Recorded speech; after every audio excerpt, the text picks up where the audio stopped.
Hello, folks. Thank you all for tuning in. Today's presenter is Derek Hilligoss. He's currently coaching for Wake Forest University's policy debate team, where he's in his second year for his MA Studies in Communications and Rhetoric. He received his BA in Political Science at the University of Central Oklahoma, where as a debater, he qualified to the National Debate Tournament 4 times and received a first-round at-large bid during his senior year, indicating that he was a top 16 team. With that, I'm going to hand it over to him so we could all talk about the settler colonialism critique. Thanks so much. I want to thank everyone who's showed up already, who will kind of trickle in as I go. I really want to thank the Los Angeles Metropolitan Debate League. I've already said it a billion times to my friends and to everyone else. I think this is really super cool opportunity and something I've just been excited about doing since I got the email. I think it provides a kind of unique opportunity both to talk about something that I care deeply about via the kind of literature of settler colonialism, and also something I think is just useful for you coming into this next season. So with that, I want to talk about the settler colonialism critique. First, I want to look at kind of the location that I'm at right now, because I think it kind of situates the way we understand the way the theory can work in examples. So I'm currently in North Carolina, where, as was mentioned, I've just finished my MA here at Wake Forest and here in Winston-Salem, North Carolina. 300 years ago, though, the Tuscarora War was raging on, where the Tuscarora tribe was in conflict with the Dutch, British, and German settlers who used the Cherokee tribe to kind of help them push out other tribes to settle the land. Fast forwarding 100 years, then Andrew Jackson comes along and signs the Indian Removal Act, which removes those indigenous people, specifically the Cherokee that I just mentioned, off of the terrain that they were located and move them onto the Trail of Tears into where I'm from, Oklahoma. This is kind of the way I wanted to begin this discussion, because it shows how the constitutive nature of settler colonialism means that at any given point, indigenous people are open and subject to genocide and removal. So with that, I want to move on to kind of a roadmap of what I'm going to talk about, because otherwise I'm just going to ramble to you all and you're not going to know where I'm going. So the first thing I want to do is kind of define some of the terms. I think that's kind of critical when understanding this critique, because otherwise you're just kind of using a bunch of words that you don't know what they mean. So when you have the kind of definitional backing behind them, your arguments become a lot better. Then I'm going to use those to give examples for how the application of the K works in debate, in the context of policy asks, in the context of critical asks, and the way that you can kind of change the way your critique functions. Then I want to talk about just its application to the topic at hand, the criminal justice reform. I want to talk about the way that settler colonialism can indict the way that asks are going to come about reform processes. And then I'm going to conclude, open up the floor with a bunch of questions, and I have some text at the end that I think reading will help amplify your knowledge. So first, I want to begin with what is a settler, because it's literally the first word in the term. Settlers are diverse. They're not just white European men. They include people of color and even other colonial contexts. This is something that I think Aiko Day's theorization is key to talking about, because they're theorizing what it means for Asian Americans to be settlers, both in other countries and within the United States. So settlers are not just immigrants. Immigrants are beholden to indigenous laws and epistemologies that they might migrate to. Think of an immigrant coming into the United States. They're supposed to know a bunch of the history. They have to go through a citizenship test just so they conform to the society at hand. A settler, though, is the opposite of that, that uses the law to supplant indigenous law and epistemologies. So what does it mean to be indigenous? I don't really want to get into this because this is a very large and cumbersome debate that even is going on now. But I think talking about blood quantum versus the one-drop rule is a way that we can kind of talk about the way anti-Blackness and settler colonialism work together, and explains kind of the theoretical lens that I'm talking about. Blood quantum is simply the measurement of the amount of blood that you have of a given population. So the instance here is blood quantum is used to measure how indigenous you are. This kind of works oppositely of one-drop rule, which was the government imposing that if you had 1 drop of Black blood, you were immediately and categorized as a slave. You can see the kind of differences between the two. For blood quantum, they want to do a process of clearing. They want to continually make sure it's harder to become and be indigenous, because that justifies their own ideology and their own existence. While the opposite is true for Black people, because they want this labor force. So they will say any Black person then is a slave because they have the one drop rule. So that leads me into a discussion of what does a settler mean in the context of Black folks. As I talked about, settlers are not just white people, but I don't think that I want to allow you to go away with this thinking that Black folks are settlers. Because Tiffany King's work in The Clearing is something that I think kind of theorizes and gives better explanation for what it means for a settler to be. So she talks about the way that Black people can commit acts of genocide, but can never inhabit a settler ontology. She uses this to juxtapose how colonial logics also mean that Native Americans participate in the discursive and material construction of Black bodies as commodities. So what she's doing here is situating that while other people can be settlers, an Indigenous and Black person do not have the ability to become a settler due to the lack of an ontological attainment to be settler. They don't have the ability to clear land because, well, most of them are being cleared or being used in that process of clearing. I want to talk about those because I think it is very important to know that settler colonialism and anti-Blackness are two co-constitutive things. Tuck and Yang theorized this, Aiko Day theorized this, Tiffany King theorized this. Many people working within the field of settler colonialism and the field of anti-Blackness talk about the way that they kind of overlap and intersect with each other. So thinking along these arguments as alongside each other makes your argument much more powerful. I remember watching multiple debaters when I was a debater and then as a coach and a judge that would go for Wilderson. And when the team just read their normal anti-Blackness theory blocks, they would go for, well, you've missed this argument about genocide and end up winning the debate on that. That's the importance to kind of understanding the contours and differences between anti-Blackness and settler colonialism. It allows you to kind of more robustly think about your arguments. So the next kind of terms I want to discuss is settler colonialism as the term itself.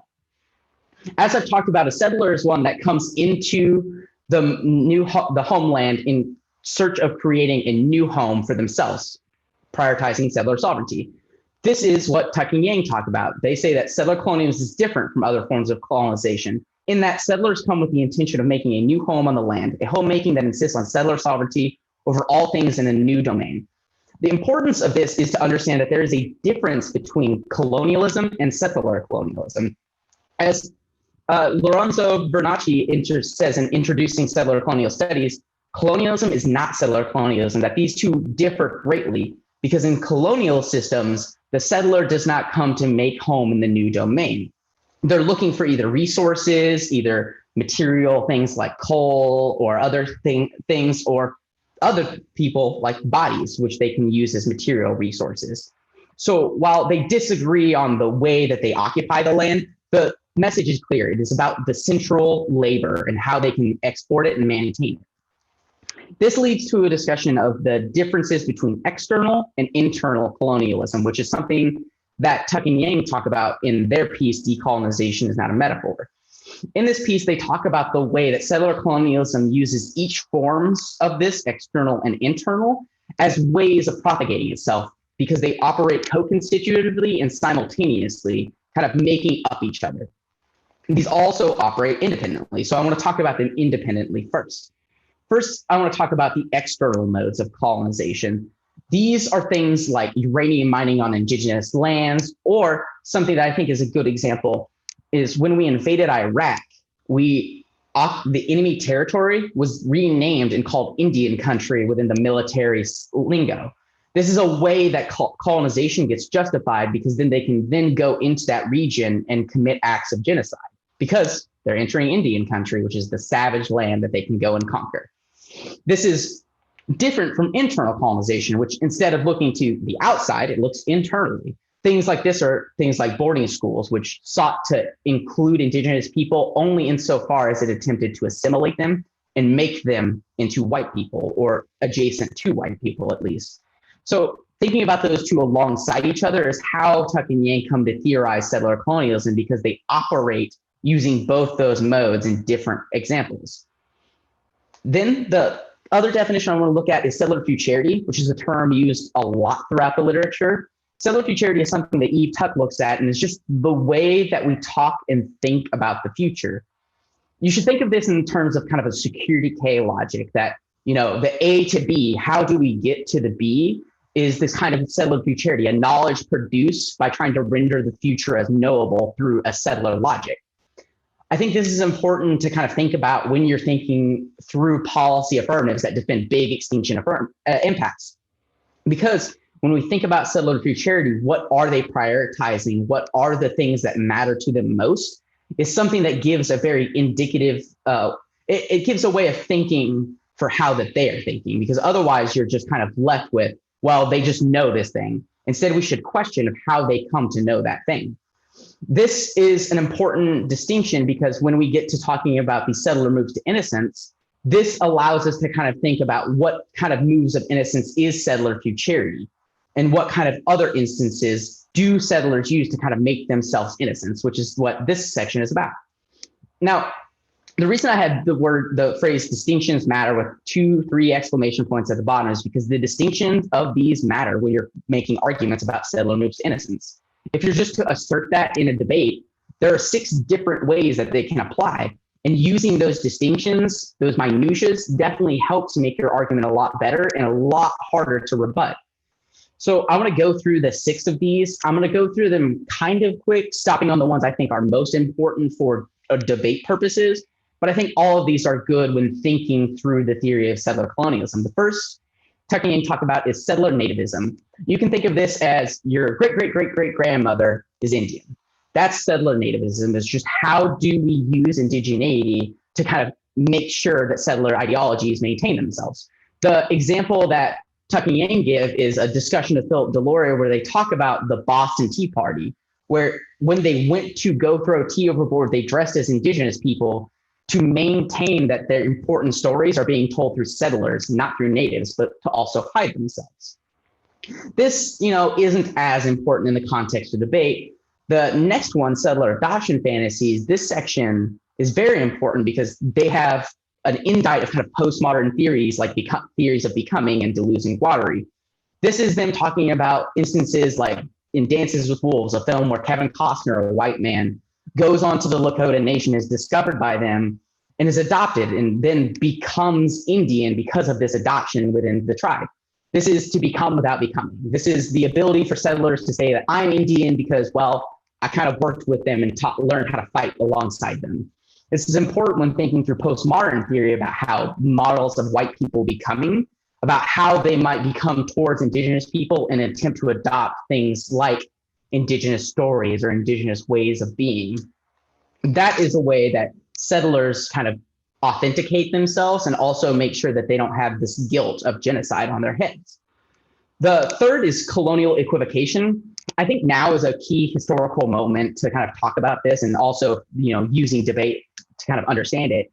If we look at the COVID crisis right now, people who are trying to justify leaving their homes are saying this is like colonialism. We're being told what to do. We're being put into reservations. I've seen multiple posts by people share that tries to equate the thing about staying at home to the suffering that indigenous people have faced. This is just one small example, but colonial equivocation is just that, grouping all oppression under the lens of colonization.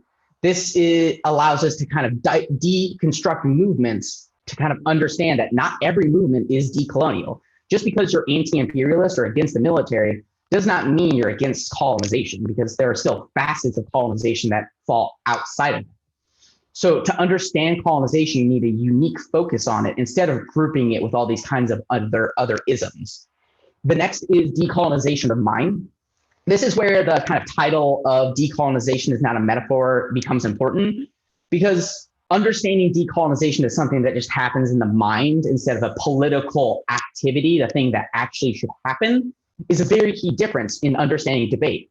Because an AF can simply say, well, we've decolonized our minds, so we are not colonial anymore. This doesn't do the actual hard work of decolonization and leave settler colonial institutions intact. I can say I've learned all the things that I can possibly think of, but that still means the federal government exists and needs to be dealt with. So they make the argument that decolonization of the mind is not the only step, but is a necessary process in decolonization of land. That you thinking of them separately is what allows colonial institutions to exist. The fifth one is kind of my favorite. aspect, and I think it's the most interesting part of Tucking Yang's work. It's the at-risk and asterisk people.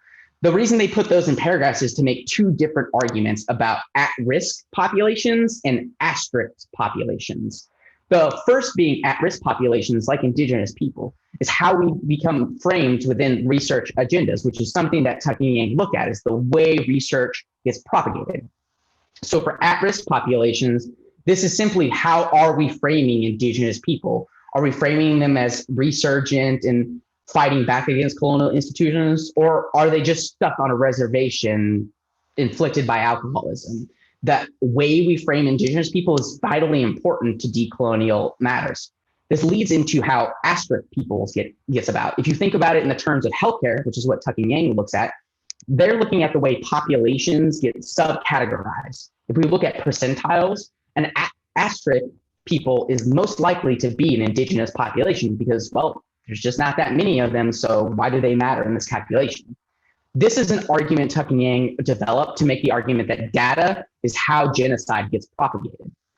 Using data, settlers are able to go, well, there's not that many indigenous people, so why should we care? There's more white people or black people or Asians suffering.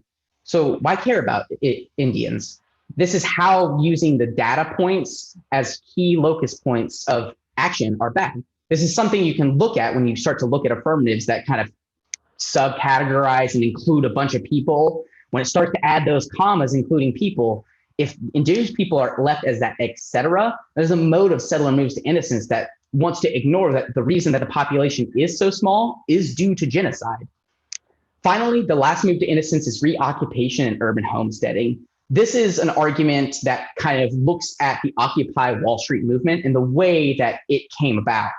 Instead of looking at land as a property, which is what kind of anti-capitalist movements do, they look at the property, the economic value of the thing. Instead of looking at it through that, it says that these kind of modes of thinking propagate settler logic. If we continue to think as land as something that can be bought and sold and given to individuals, it ignores the complexities of indigenous cosmologies and epistemologies that understand land as giving birth to them in some instance, as giving life to them in some instance, as being the thing that exists and gives existence. So instead of thinking it in that terms of economics, it's better to think of it in terms of indigenous sovereignty. So those are the kind of moves to innocence, and thinking through those are very important because it allows us to use them in debate a lot better, which is the kind of next point I want to move on to, is just the way that we can use the settler colonialism critique in debate. So when I came out of high school, I could legitimately only go for the CAPK very badly, and everyone made fun of me. The reason I kind of adapted and learned settler colonialism easily is because of the way it kind of adapts and models around your style of arguments and link profiles. So take that kind of CAPK instance. If you're indicting an act of being capitalist, you can then logically take the steps to understand the way capitalism implicates and propagates settler colonialism. So anti-capitalism is also a part of being decolonial, but decolonization is anti-capitalist, but anti-capitalism is not decolonial. So thinking through the way that you go for the critique that might not be about settler colonialism allows you to think through theoretical lenses that work within settler colonialism. And so I want to use that as a jumping off point to talk about governance versus knowledge, which is a way I think I've started to situate thinking about policy versus critical acts. Now, I think that divide is kind of arbitrary. I think there are critical acts that do things that are similar to policy acts and vice versa. And so I'm going to try and break these up into kind of three separate categories to kind of give a better explanation. The first is policy acts that defend big stick impacts, as people like to call them. These are things I like to identify as extinction level impacts. This is a moment where I think settler futurity provides a good, unique lens to think about their arguments. How those impacts come to be and get weight or modes of settler futurity. The reason one judge thinks one impact is better or worse than another judge is because of the way our ideologies are constructed. So the reason some judges might think economics outweighs genocide is because of a kind of settler ideology that they're indebted to. So the way I want you to think about this is, if the economy collapses and it causes extinction is bad, what happens when we try to maintain that economy, the things that the app is leaving out? If we're maintaining an economy, then there needs to be some place we're getting resources from or getting labor from. In this instance, that leads to kind of genocidal logics because we'll have to go get oil from some country, or we need more people to work in the factories. So we have to kind of make sure populations are getting in and working. This is how we can kind of situate our understanding of settler futurity, because settler futurity ignores all of those instances and focuses on, well, there's this extinction level event coming. We need to worry about it. Another thing you can do against these kind of policy asks is just a general criticism of the state. I think reducing this K to just that is not something that you really want to do. It doesn't put you in a good lens going into 2NR. But starting with that allows you to understand that there is no ability to reform within the state, given the lens and the theory that you're going for, which leads me into discussion of the kind of soft left apps, or apps that don't talk about extinction, apps that might talk about structure of violence. In this instance, I think you have a more robust set of arguments that you can make. Here you can talk about reformism and how movements trade off. So in the instance of criminal justice reform, a movement that seeks to reform sentencing is vastly different from a decolonial movement, as I'll kind of discuss in a second. But those are ways you can start to situate the differences in a way you can start to frame the alternative as being a better lens of thinking through the world. The next is research. This is something I'm going to talk about in a second because I think it's vitally important to think about settler colonialism, not only as the governance critique, but also as a academy game. Because the research model that a soft left app produces might also maintain some sort of settler logics. Think back to the settler moves to innocence. If you're framing indigenous people in prison as just being vulnerable populations that need the government to save them, that maintains and continues logics of settler colonialism because it justifies the government's existence. Then finally is this kind of critique of the state that I talked about. I think this is a lot better against soft left apps because it situates which version of the world is better for those vulnerable populations. Ones where we try to reform the state in prisons, or one where we try to abolish the state entirely in prisons entirely. I think those situate your ability to change the argument that you go for. And finally, I think of critical apps because of the variety of them. I think you should separate them into two things. One, that you can critique movements. So if they defend a particular movement, like an anti-capitalist movement to challenge prison systems, you can then make the same kind of arguments you're doing with the soft left apps. It's just like, well, why would we do an anti-capitalist movement when decolonial movements are better and anti-capitalist movements propagate settler colonialism? These are ways you can start to think about it. And then research. Research is so vitally important when we come to thinking about critical apps. And so these are the kind of axioms that Tuck and Yang talk about when talking about the way that they situate research. And so these are ways that you can start to critique critical affirmatives. So the first axiom is the subaltern can speak, but only if it's invited to speak her or our pain. This is basically to say that a vulnerable population, like Black people in prison or Indigenous people in prison, given the topic, the only time that their voices matter is when it's speaking through pain that justifies the federal government's existence. i.e., well, this thing is happening in a prison, we need it reformed so prisons can be better. This is a way that research gets used to kind of justify settler colonial logics. The second axiom is that there are some forms of knowledge that the academy does not deserve. This is things that we talk about in debate sometimes do not need talked about because of the way they propagate modes of anti-Blackness or settler colonialism. The example I just gave, if we're talking about indigenous people in such a way that frames them as vulnerable populations, we'll continue to take that knowledge outside the kind of portable skills we talk about in debate. This is the kind of knowledge, that's the portable skill. And so if the knowledge in the academy and debate is this continual narrative that indigenous people are vulnerable, then this kind of knowledge will get cemented in settler logics and then will continue out through as we escape debate, as we stay in debate, the things that we do will all be implicated by these. The third and final axiom is that research may not be the intervention that is needed. Sometimes research doesn't do an amazing thing. And I know that's a weird thing to hear because debate is all centered around, well, research. Research is the way we kind of get our knowledge. Research doesn't always provide the kind of interventions that are necessary to challenge these structures. Me saying that there's a book out there that says settler colonialism is bad does not mean that settler colonialism suddenly goes away. Me reading Tuck and Yang, me reading Jody Bird does not mean that those structures go away. So research sometimes can only be violent and never provide the kind of institutional change or structural change that is necessary.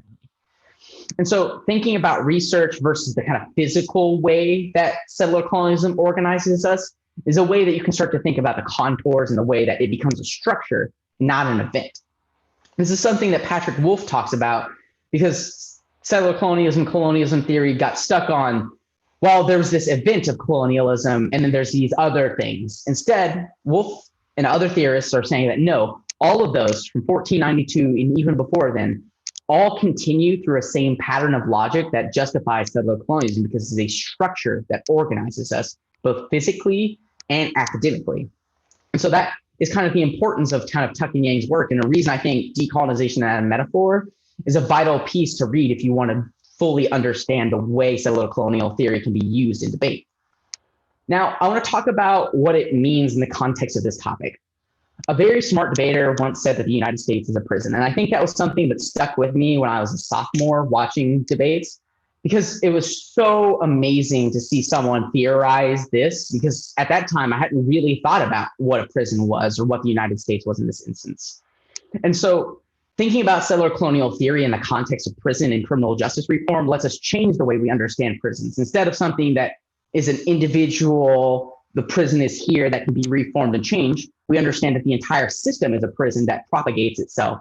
Therefore, we should situate ourselves not in through a reformist lens, but one that situates towards decolonization or anti-colonization movements, however you want to really think about it. I did a quick Google search of reform, which is kind of how a lot of T cards come about. The one that I found best is that reform means to make changes in something, typically a social, political, or economic institution or practice, in order to improve it. I think this is a good place to situate the difference between reform and the settler colonial theory. Tuck and Yang talk about decolonization as something that offers a different perspective, an unsettling one. Decolonization is not an and, it is an elsewhere. This is to make the argument that it cannot be supplanted. Reform cannot happen within decolonization, and decolonization can't happen within reform, because reform necessitates that the state maintains and exists. Decolonization, as Frantz Fanon puts it, is a program of complete disorder. It cannot come as a result of magical practices. It comes out of an historical understanding of a historical process. That is to say that instead of it just magically appearing, as decolonization is kind of imagined in debate, it is something that needs a historical process. Movements need to be built.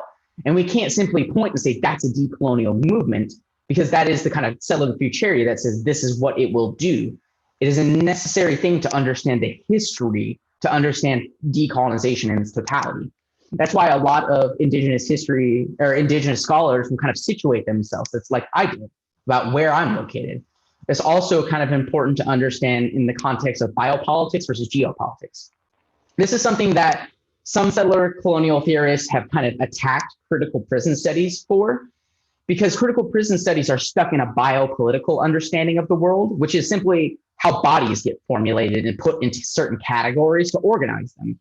This comes from theorists like Agamben, which I think is kind of where I want to situate, because Mark Rifkin then says, no, geopolitics is the way this gets formulated. Bodies don't just come about. Bodies aren't just placed here. There's some sort of structural logic that puts a body in a specific location, puts a prison in a specific location. This is to argue that land is a central focal point that we should be looking at when we talk about prison and abolition as a movement. Because instead of understanding a biopolitical understanding, it's understanding how settler colonialism comes to propagate prison systems, lets us kind of fully encapsulate and understand the way a prison gets propagated. That's why I say that the United States is a prison. Because when we move from thinking from biopolitics to geopolitics, we move from the prison as this site to the prison as the entire institution. And so that is the kind of crux of the discussion I have about settler colonialism. Before opening up the floor for questions that anyone might have, is these are a list of readings that I'm just going to leave up here while questions get thrown out there, that I think are just a good starting point for kind of discussing and continuing your understanding of settler colonial theory. Because in the end, 30 minutes, I can only teach you so much about settler colonial theory. But if you were to read these people, I promise you, you'll know as much or more than I do. For example, I know a couple people listening understand that Transitive Empire is one of my favorite books, because Jody Bird has put so much into it that I've read it maybe 5 to 6 times straight through. And I still find things new where I'm just like, oh, that's a new way of thinking about it and the way I can apply this through debate, because I've kind of grown as I continue to read it. That's kind of the importance of this list of books that I'm going to leave up here that I really would prefer, not just books, but articles that I would think that if you want to get better at this, that you would like to read. And so with that, I'm kind of open up the floor to any questions people might have.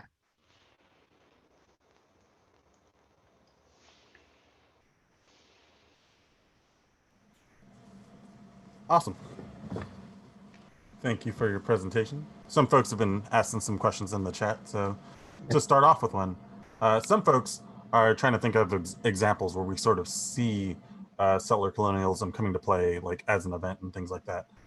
So one of them that they asked about is social Darwinism. Like, is that a scenario? How can we view that as an event, as opposed as a structure, as opposed to an event where we use data and fossils and other things to justify racial superiority? So instead of understanding that as kind of an event, moment where we just see kind of a moment of colonialism happening, understanding it as a structure lets us understand of how that logic gets propagated. So in this instance, the data set that they use to say that social Darwinism and evolution are the way that we came about lets them ignore and erase indigenous cosmologies that understand indigenous populations as being birthed from the ground, land or sky, or however other formulation that exists outside of Darwin's understanding. An example of this is Vine Deloria looks at the footprints as an argument for how settlers came to and justify their existence. So he looks at an argument where people say, well, there are footprints that go from Russia in that area when there was a connection between Canada, now Canada and now Russia. They say that there are footprints that go along there. So obviously indigenous people weren't the first people here, that they might have been the people we see now, but that there were other populations. They use this to say that indigenous people weren't the first people here. So it's not really genocide. It's not really the theft of land when they really did it. So this is a way we can understand that an event might look just like an event, but when understand through kind of the structural lens of settler colonialism, we're better able to analyze why that event occurred. And next question, what makes a resistance movement decolonial versus something that isn't and is just reform? Like, what might be some examples of things that looks like materially?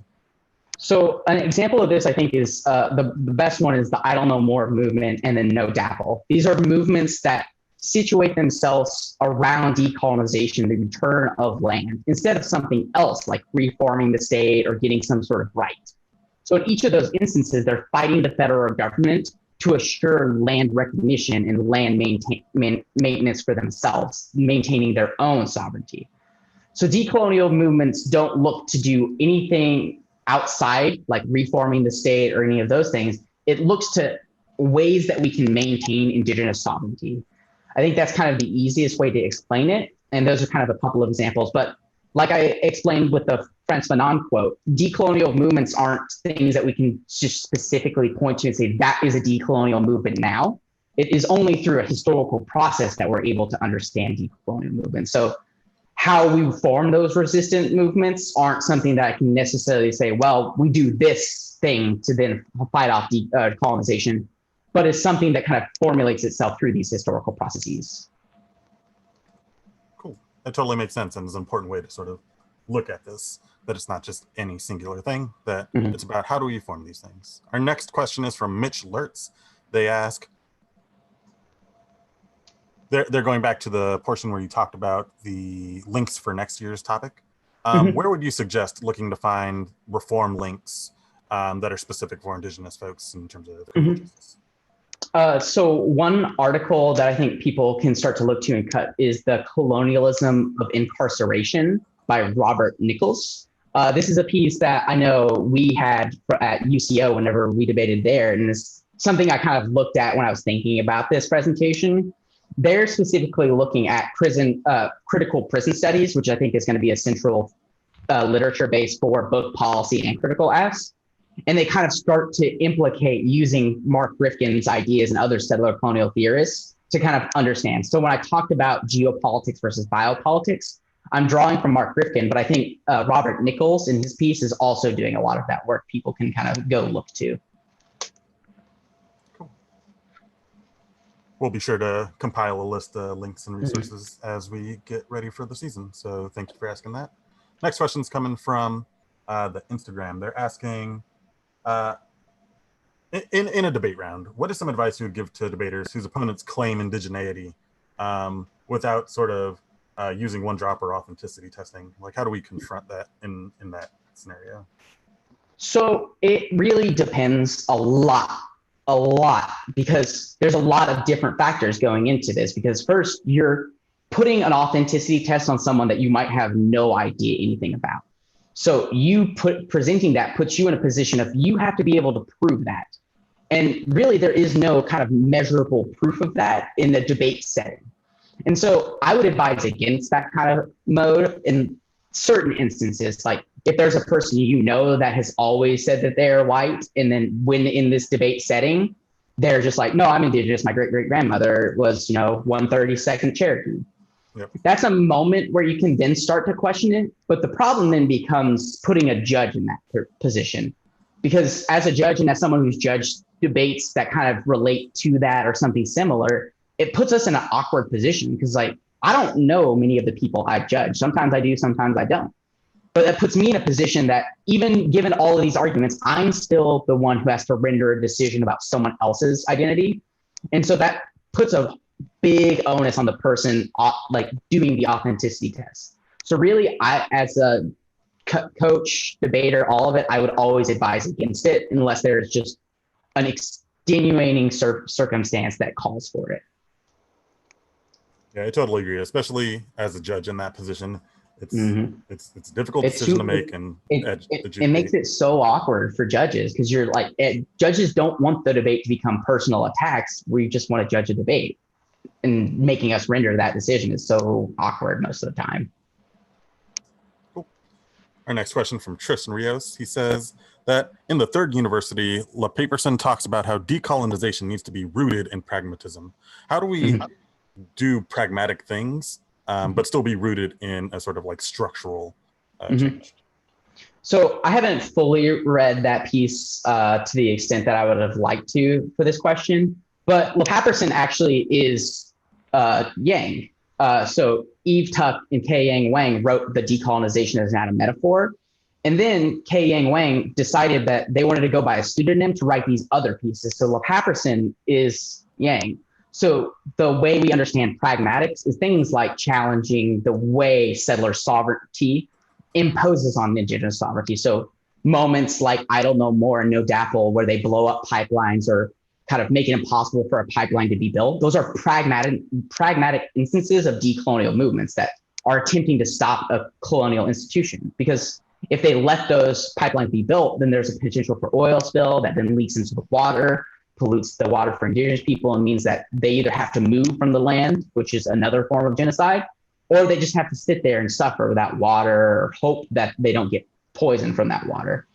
And so I think those are kind of pragmatic instances of decolonial movements. Cool. Those are great examples, and I'm sure folks will try to incorporate them into their alternatives. So this one is your opinion as a judge. What are some annoying mistakes you see debaters make in front of you when they read this argument on the after the neg that you think as a community we could do better? The one that I find the most is that settler move to innocence, where people will just assert it. They'll say like the permutation is a settler move to innocence, and then kind of like not explain the meaning behind it. And so that's why I spent a little bit of time on it, because I know I talked about this with another friend of mine, and we've always been like, well, when people say it, it's like your speaker points will increase and will believe you more if you start to kind of go into the minutia of what settler move to innocence is. So that's one of them. And then there's this like weird attempt at flexing people, like people attempting to flex their knowledge, just being like, well, do you know about this tribe? When most of the time that's not really relevant to the debate at hand. I know I'm definitely, implicit in that, where I've definitely tried to flex and be that person. And now coming as a judge, I realize it doesn't do anything for the debate, and it really just kind of makes you look foolish. So I think those are two examples of things that really annoy me. And I know the settler moves to innocence is a thing that other judges have talked about. Yeah, I totally agree. A lot of times with some of the K debates, it gets filtered down to just buzzwords, but the warrants are important. Mm-hmm. So for folks that end up in like K versus K debates, how would you answer sequencing arguments with anti-Blackness and how to sort of prioritize things in the K versus K debate? Mm-hmm. So that is very dependent upon which criticism you're answering. So in some instances, it's very easy to say, no, the sequence should come Indigenous people and decolonization first. So like in the instance of anti-capitalist movements, I can safely say, I don't care about Occupy Wall Street in the instance of decolonial movements doing what they're doing better, and in an instance that doesn't propagate settler colonialism. But in the instance of things like anti-Blackness affirmatives, it becomes a lot more difficult. And so reading through Tiffany King is kind of how I began to situate that. It's like, you may be challenging anti-Blackness, but if I'm correct about my theory that anti-Blackness and settler colonialism work together and are co-constitutive, if I'm able to prove a link argument that says that this is how the affirmative has maintained settler colonialism, then that's how you start to turn the case as well. Because you're like, well, they have maintained settler colonialism, therefore they don't actually solve anti-Blackness as a kind of structural position either. And so I think those are ways you can start to sequence those differently. And then there is just how you position the alternative. So some alternatives you can read decolonization as giving the land back, and that's the thing. And that needs to be the first thing. Or you can read it in kind of an academic research criticism lens, which means the alternative doesn't really have to do anything besides criticize. So you can situate that as like, well, the sequence is, if we prove your knowledge production is bad, you should lose. There's not really a we do a thing. It's you've done a bad thing, you should lose. So it does depend on a lot of the different types of arguments that you're making, but making the sequence claim is always going to be either the impact outweighs, i.e. genocide matters more than capitalism, or the impact outweighs and turns the affirmative, i.e. genocide is bad, but also you maintain anti-Blackness. So I hope that kind of answers that. It's kind of a little bit of a difficult question, but I think that's how you can like situating those differences. Yeah, that's definitely a helpful way to sort of approach these arguments, and it's ways to think about the arguments and how they interact. Mm-hmm. So you sort of started mentioning this part, and I'll combine a couple of questions from David and Cuban. But their question is, a lot of folks that sort of run the K sort of articulate their alternative as decolonizing the mind, but have difficulty sort of articulating how that translates to material things, or inversely sort of talk about things like giving back the land, but aren't able to articulate what that looks like. How would you suggest, or what are some things about that you could talk about? Okay. Yeah. So for the first thing, for decolonizing the mind, I think that's one of the easier alternatives to kind of push back on if you using any of the kind of tucking decals in a metaphor literature, because it lets you be like, this is a thing that doesn't lead to action, which is kind of their argument that just situating decolonization of the mind never leads to decolonization. Now, the second half of the question is, what does it mean for the ballot in relation to calling for decolonization? This is basically asking the judge to situate which political world is better. And so it's not saying that decolonization is a metaphor. It is saying that decolonization is the political practice that the judge should endorse. So if you think about it in the terms of a policy act versus a policy disad, that judge is affirming this policy world, which is the same way you can think about the alternative, that they think the better world is one where we start to decolonize. So this does start to leak into decolonization as a metaphor, but situating yourself and winning your link arguments means that you don't have to really deal with that stuff as much. You just have to win that the world of decolonization where land and sovereignty are returned to Indigenous people is a better world than the affirmative. And so that's kind of how you kind of get out of the all is decol, not a metaphor. Cool. All right. So our next question, who is Andrea Smith, and is she an automatic loss if you use her evidence in a round? So Andrea Smith is a theorist in settler colonial studies who recently, not really recently, I'm kind of old, I forgot, a couple of years ago got outed because she had claimed to be Indigenous throughout her work and has said that she's an Indigenous woman. when in fact it come to find out that the tribe that she claimed to represent actually didn't claim her. She had no authentic relationship to indigeneity. She just kind of said she was. And so the reason that she's important is a lot of her work is still very, very smart and important to read because a lot of scholars still work with her and through her. So Jared Sexton writes a scathing criticism of her work. She's recently come out with a new book or a new chapter in a book with people. And so she's still working within the theory, but the reason why it's kind of important to understand that she is not indigenous is the way we use her work within debates. So if you were to read her argument in debate and then be like, well, I have an author that says this, that's a moment where then you have a very, your opponents have a very easy opportunity to kind of question that and call into question your understanding of settler colonial studies. The kind of automatic loss thing, I think, is just drawn from my old paradigm because I used to have this kind of thought that, no, you should never read Andrea Smith. But my thoughts now are kind of evolved where I'm like, I don't think it's necessarily bad. I think you should look through other scholars who have done her work. But I think there are some important things that she's definitely contributed. Awesome. Cool. Then, so this next question, I'm going to combine a couple of folks. But it's sort of a strategy question. But what are some big mistakes that you see like T framework debaters make when debating against the said K? And like how would this K respond to sort of totalizing claims about Sekol? So for T and framework things, I think the thing that teams let other teams get away with is calling framework like boarding schools or things like that kind of equate it to colonial institutions that exist or existed. And so I think that's one way framework and T teams can start to push back is being like, no. There's a big difference between reading framework and a boarding school, which actually force Indigenous children to go in, cut their hair, and act white. So parsing through those differences lets you kind of understand that one violence is definitely different than the other. This is a kind of colonial modes of equivocation that I think if framework teams start to utilize the theory more, they're able to fight back against it. Sometimes K teams will kind of mix their theories because they think teams won't call them out. Another thing I think T and framework teams let other teams get away with is just not reading the literature. Not all of settler colonial studies says that we should reject education or we should reject the state. Tuck wrote in an education piece that understanding the policy education of the way settler colonialism and anti-Blackness work through policy institutions is important to decolonial movements. So basically letting K teams out knowledge them is a way that T and framework teams just get mollywomped in front of me because they've just like let other teams control the debate themselves.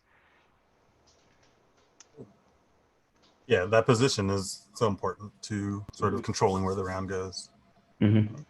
Our next one, from Jonathan Meza, he asks, is it okay for people to forget or ignore their positionality in regards to the K in order to win the debate? Or in other words, how do settlers justify themselves sort of using these arguments for winning?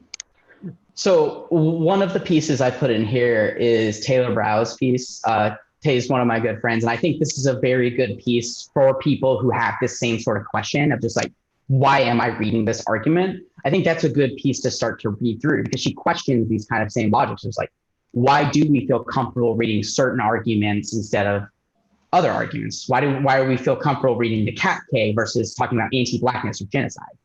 These are questions that I think that are easy to answer, but I think first and foremost, yes, I think that understanding your own identity and subject position lets you understand more textures and contours to the alternative.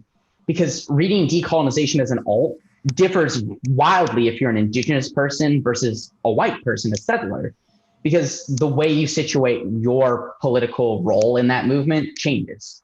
So yeah, understanding your own identity is super important. And if anyone has that same kind of question, you should go read Taylor's piece because I think it helped me a lot in understanding my own like reasons for wanting to read the arguments I did. Awesome. Definitely a good place to start some reading, especially for non-Indigenous folks. Right. And then this is sort of a second part to that same question. But beyond debate, what are, sorry, let me find the particular wording. Yeah, how would settlers and non-Indigenous folks support Indigenous people building these movements beyond debate and in real life? So it depends on a lot of the contours. I think a lot of the contexts. I think one of the things that can first be done for a lot of settlers is just monetary support. I think about during Idle No More and No Dapple, those kind of movements where they needed resources and things like that. That's an instance where people who might not have any relationship to those indigenous tribes can actually help and support them by donating to charities and things like that. Another instance is the murdered, missing and indigenous women. This is a movement that looks at the way indigenous women are being trafficked, being sex trafficked throughout Turtle Island, both Canada, United States, Mexico, and across the globe. This is a movement that I think settlers can look to and start to work with. Now, there are different ways you can do that. Like I said, financially is one way, but putting your own resources on the line is another way, like actually physically going and doing the work that indigenous people want you to do. Now, this is not to say to go to a place like No Dapple and think it's like your Burning Man where you get to go hang out and like rave with people. It requires so much work. And that is the kind of thing that people need to understand. If you want to do these decolonial things, it requires a lot of labor and work from you. But that is the kind of necessary task to, if you want to actually help indigenous and Black people.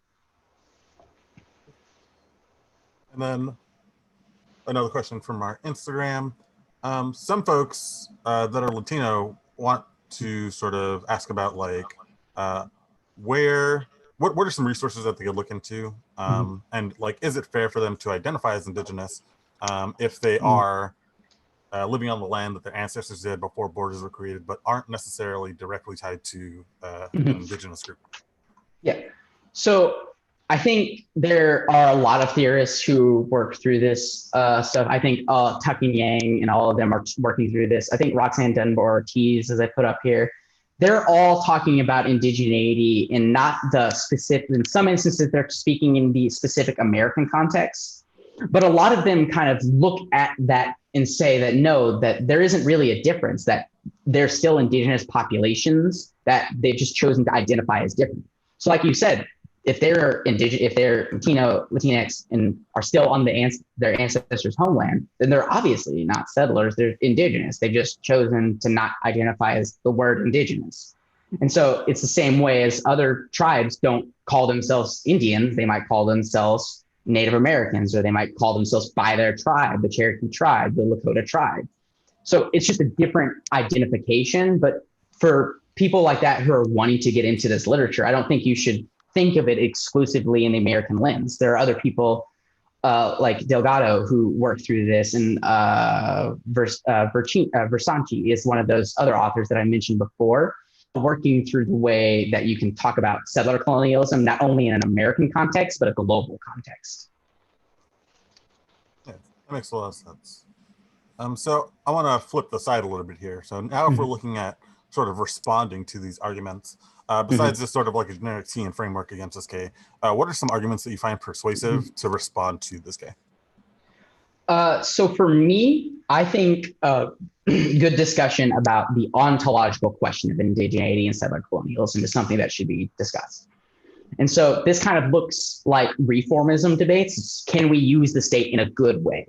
So it depends on the type of app that you're reading, is the way that you respond to this. So for me, as a debater who always read soft left apps, it was easy for me to be like, well, yeah, settler colonialism is definitely bad and the state is definitely bad, but we think this is an instance the state can do a good thing. And here's the reasons why that state can do a good thing. So it's having a very well written app that situates yourself in that moment. And so it lets you go for, well, yeah, but here's a moment we can reform. This does require you to go into the historic examples. So a lot of evidence people read on the policy side will give examples of indigenous movements that use the state to reform. And a lot of those teams end up getting wrecked because they don't actually know anything about those movements. So knowing through going through those things is a way that you can start to challenge those. The next is a policy. If you're a policy app, I truly do think the hegemony is the best answer and the hardest if you're reading this K. I, as a debater, always thought that if I was debating me, I would read a big stick hedge app because it defends the worldview that settler colonialism is critiquing. It's saying that, yes, maybe, the United States is bad, but it is necessary to prevent other states from doing bad state things like Russia or China. And it's necessary to actually create some sort of institutional reforms. Now, as my own personal belief, I don't think hegemony is good. But as a judge and a debater, I think hegemony is a very good argument to kind of tackle at the intricate theories that people are working with. The final thing is something that someone mentioned as a question is you should situate what the significance of the ballot is in this question. This lets you use the kind of research parts of Tuck and Yang and other settler colonial theorists to challenge the way the negative is going about reading this. If they think the alt actually leads to movements or that the alt should be the thing that is the movement, then they're misreading it like I talked about. It's not the alt is the movement. It's just saying this is a worldview that should be endorsed. So the way they approach reading the decay is another way you can get into the kind of intricacies of the things. So reform is one way, outweighing it and saying that the worldview through hegemony is another way, and then challenging the way that they've come to understand solvency is in the final way I think that people should kind of understand to answering this K. That's a great outline for some 2AC blocks. Cool. And then some folks sort of have a perception of not just this K, but Ks in generals as sort of reading it to win a ballot or that planned debate is better. What are some ways that you think that folks diving into this literature has materially changed the community of debate? Yeah. So I think the first thing I want to look at is the assumption that reading this doesn't really do anything. So I know I've already indicted and talked about knowledge and research as sometimes being bad, but I think correctly and appropriately approaching settler colonial theory instead of just as a ballot, if you were to truly be authentic to the literature, changes the way you kind of approach debate and worldviews itself. So like I talked about portable skills, when we start to talk about settler colonial theory in the context of different instances like political justice reform, we can start to, when we leave these spaces, when we see moments that people are starting to use movements or create movements that might maintain settler colonialism, that provides us with the kind of knowledge that says, no, we've discussed this in debate. I know this moment. I know what we need to talk about. And like Nate Johnson said, it gives us the language that we can then talk to people who fall outside of the debate, who don't know our technical language, who don't know what the transitive empire is. But if I say, isn't it messed up that indigenous people were removed from their land and continue to be subjugated to this violence? People kind of understand that. And so I know that there are some people who definitely read this as just for a ballot. And that those are the type of people that I think Tay is definitely talking about in her piece about non-Black Native people in debate. But I think if you were to authentically and truly want to work through this literature, it changes your kind of perspective. I don't really have any this is the A to B example of this person read this and did this. But I know from personal experience, it's changed the way I understand both myself and the kind of place I live. It's like everywhere I go, I kind of understand that there was some sort of conflict that happened in these locations. I'm from Oklahoma, where the Trail of Tears literally came to an endpoint where Oklahoma means land of the red people. All of that knowledge comes from this kind of theory and not just using it in debate, but learning it outside of debate as well. Yeah, I totally agree. It's one of those things that sort of shifts your perspective. If you authentically engage this literature and the topic, it changes sort of how you approach the world. Yeah, like if you are someone who just got a decolonization file and are like, haha, I know teams have won reading this before, then yeah, you're working within settler colonial regimes because you're like, I just want to do this to win. I don't really care about indigenous people or decolonial movements. And so even if you have the file, it doesn't mean that you're just, the thing. So yeah, I agree.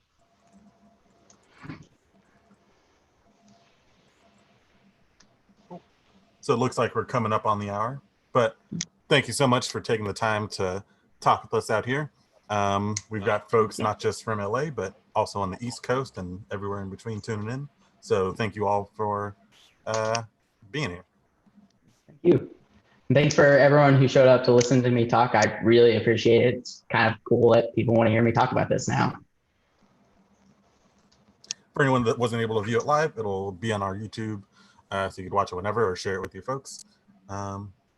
I will talk to you all later. Good night.